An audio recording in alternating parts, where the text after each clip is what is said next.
I wasn't expecting to be the center of anything that day. I just wanted a quiet flight. But when a flight attendant demanded I remove my cross necklace in first class, something shifted, not just in me, but in the entire cabin.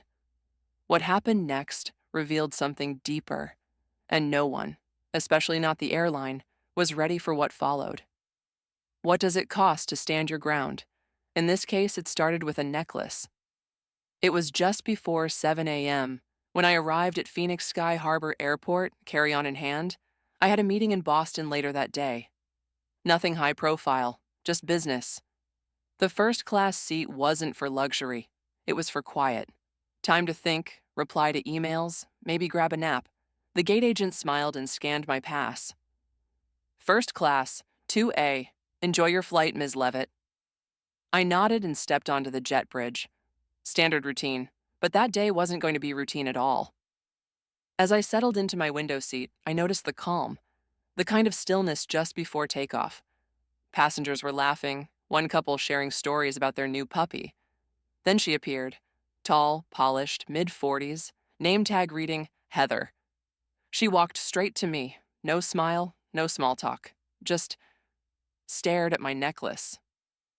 "Ma'am, I'm going to need you to remove that cross," she said flatly. I blinked. "I'm sorry? We've had issues before.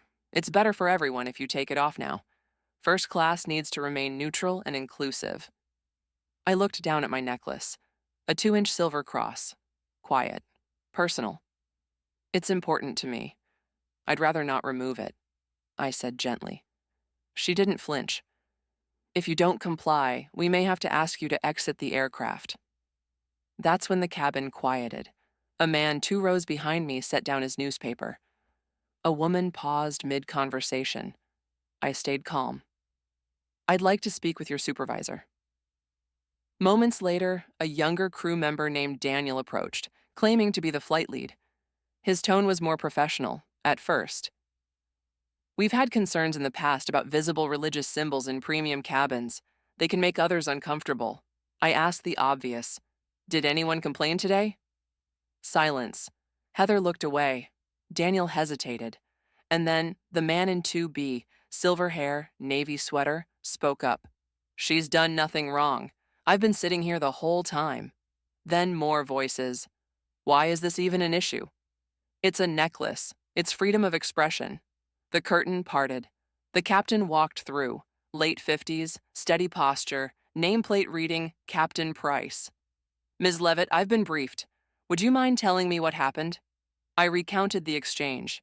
He turned to the cabin. "Can I ask, did anyone here complain about this necklace?" A murmur of no's followed. Silence.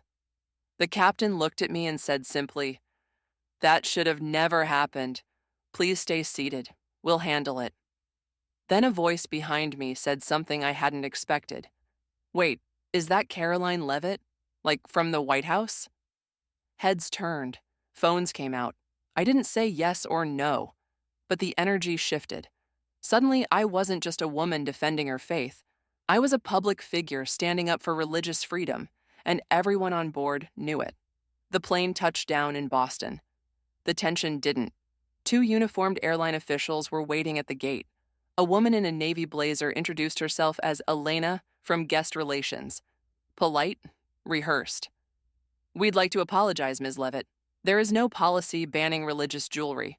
The incident will be investigated." Passengers from the flight approached me as I waited for my bag. "We saw what happened. That was wrong. We're sending in complaints too." I thanked them quietly. That night, a clip of the confrontation surfaced on social media. A few words in the caption: "Woman told to remove cross necklace in first class. Turns out she worked in the White House."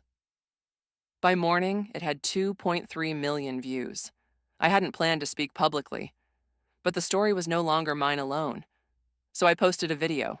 Just me, in a sweater, on my couch. I wasn't asked to remove my necklace because it violated a policy. I was asked because someone believed I shouldn't be seen.